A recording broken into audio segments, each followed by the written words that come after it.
Hey guys, it's John and Shan. We're back with another net worth update. This is May 2019.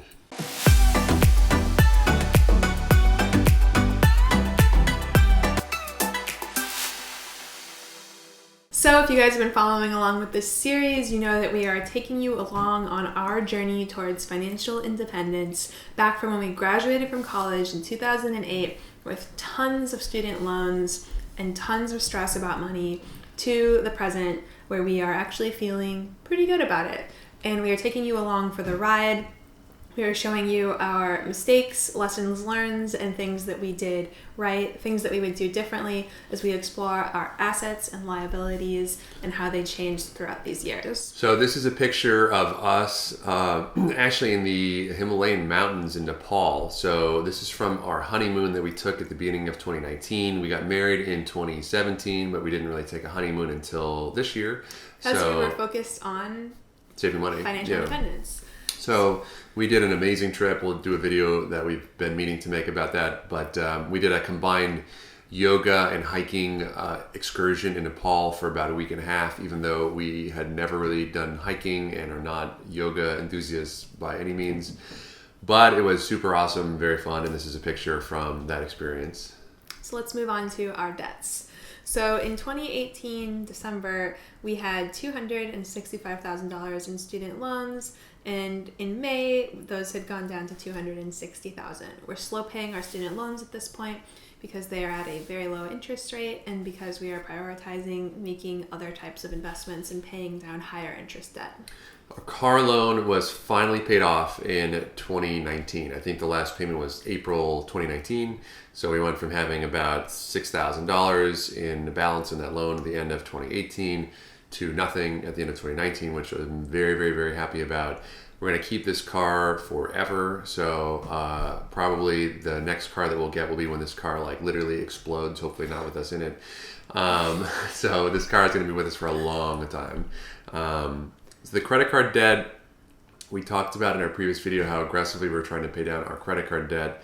Something that happened right around this time, which doesn't excuse it, but is the explanation for the credit card debt, is that we really wanted to buy one more house for us to actually live in. So as you know, my primary job is to do real estate investing, and we have a lot of real estate investments. If you followed our previous videos in the series, you'll know that. We were living in a small house for ourselves after having house hacked for a while. That is, living with other people in our house, in other apartments in our house, other rooms in our house. We were living on our own at the time, but we had a house come on the market. It was a house 2 houses down from our current house on the same street in the same city that we were really, really excited about. We knew we wanted to buy it. It was a little bit more expensive than we thought it was going to be, but we knew that this house would be our forever home, as in we would raise our family here. We'd probably live in this house until our kids graduated from high school, and now we're here in this house. So if you guys are paying attention, you heard that right. We own 3 houses in a row on the same block. Yeah, so we own our first house. We got that in 2016. We own the house next to that. We got that in 2018. Which is a rental. It's a rental. And now we own this house, which we bought not yet at this moment. I think we closed on it in June, but we were anticipating closing on it in June. And so that's why our credit. So that's why. So we decided that we wanted to have more cash on hand. So at this time, we put things on credit cards just to say, I want to preserve cash. 0% balances. Right. So it's a little bit weird, but we had bought a very cheap house in our neighborhood for like $240,000. Then we bought the house next. We realized that was not. We loved our neighborhood, wanted to stay here, but that house was not going to be big enough for the size family that we wanted. So when the house next to that came on the market, we bought that. For a period of time, we were thinking about combining them, and we took both backyards. But we realized that actually the prospect of combining them was going to be way more expensive than just buying the much larger existing house, which was in kind of very dated but in great shape. Like very old people lived here and had raised a very big family here, and was just a much larger house. So we ended up buying that third house and renting out both of the smaller houses. So now we have the whole backyard, which is amazing, of 3 houses, but we have 2 rental properties right next to us, and down the line we could house like both sets of parents potentially, or kids down the line, and we've got like a little family compound. So we've got like the $1 million lot, but a $500,000 mortgage. Yeah, and if you don't live in the Northeast or where we are, to have 3 houses in a row might seem insane, because you might be thinking of big houses with big yards and stuff like that. Each of these houses has about 20 or 25 feet of frontage. That means like the actual width of the lot is about 20 or 25 feet. So even with 3 houses, we have about maybe 75, 80-ish feet of frontage, which in some neighborhoods is like the size of one smaller lot. So we're not talking about like acres of land here. I think in total we have maybe like maximum half an acre or something of property. Right. So we're not really talking about a tremendously huge amount of space. It is a lot for where we live, but if you live in middle America or suburbia somewhere, it's not that much. And to put this into perspective, a lot of people in our peer group who work in New York City, similar to us, are buying single bedroom apartments in Manhattan for like more than the price of the $500,000 home that we live in New Jersey now. Anyhow, so that explains the credit card debt. The mortgage on our primary residence, we're still living in May of 2019 at our old house, so it decreased by a little bit because it's just what we paying monthly. From $254,000 to $252,000. The debt on our investment properties didn't change at all because we didn't buy anything during this period of time. So the total change of our debts from December 2018 to May 2019, we went from $1.96 million in December 2018 to $1.95 million in May of 2019. Which might be the first time that our debts have gone down. Possibly. Like ever. Yeah. Okay, so we moved to the slide that I like, the asset slide. So in December of 2018, we had $30,000 in our checkings and savings. By May of 2019, we had $62,000 in our checkings and savings, and that is reflective of the fact that we were gearing up to have to put down a large down payment for the primary residence, which we now inhabit. We were very aggressively saving on retirement accounts by this point. So not only were we trying to max out Shannon's 401k, we were also at this point contributing to IRAs and other means of tax advantage savings. We had really started to go down this path, and we'll have a whole video about why we started to do that and our change in philosophy and thinking about that. But the value of those assets increased from about $20,000 at the end of 2018 to $65,000 in May of 2019, which is a tremendous increase for us, and we're really happy and excited about that. Part of that is that I think we just realized the tax advantage savings of those accounts, and we had a match from my employer, and we realized that we were just so exposed to real estate because I was actually working at a very large real estate focused investment firm at that point. Actually, you changed jobs right at the beginning of this year too. Oh, that's but true. Yeah. But you were full-time invested in real estate, right. And all of our assets were tied up in real estate. So we realized we really need to diversify our portfolio, something that we're still working on. So the investment properties, that's a huge percentage of our net worth. As Shannon just alluded to, a ton of investments in investment properties. The value of those didn't really increase by that much. This is just kind of increases in the value of them. We didn't buy anything more or whatever else. So from $2.25 million to about $2.3 million in the 6 months. So this is just showing the tapering off of the real estate market. We had this exponential growth, and then at this point it's kind of flat. We did, in a way, get a life insurance policy. It's a little bit complicated, but Shannon's dad had taken out a life insurance policy on her since maybe you were very young. I don't even remember exactly.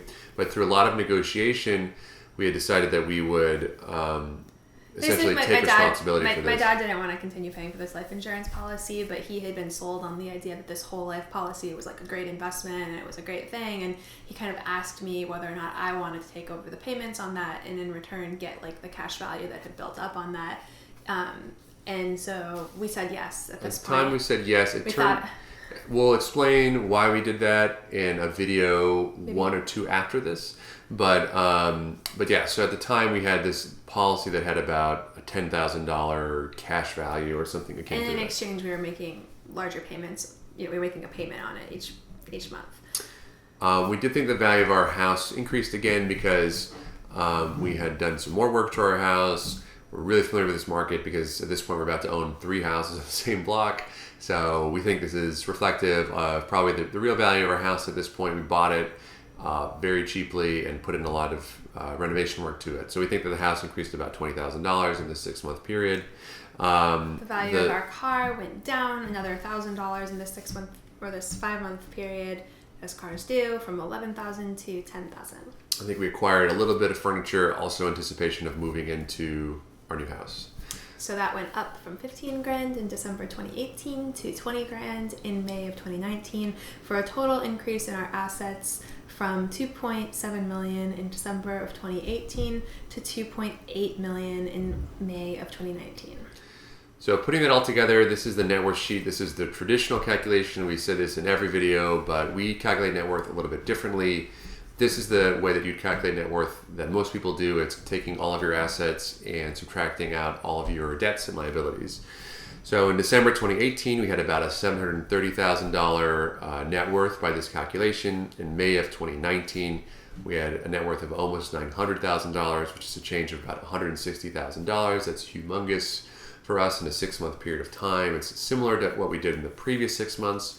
Again, this is a product of really, really focusing on our finances, on being financially frugal, on where we're spending money, on how we're investing. As you saw, we dramatically increased the value of our retirement accounts this year, and things of that nature. So we're really, really happy about that. But that doesn't really tell the full story, because for the next sheet, this is how we reconcile our assets.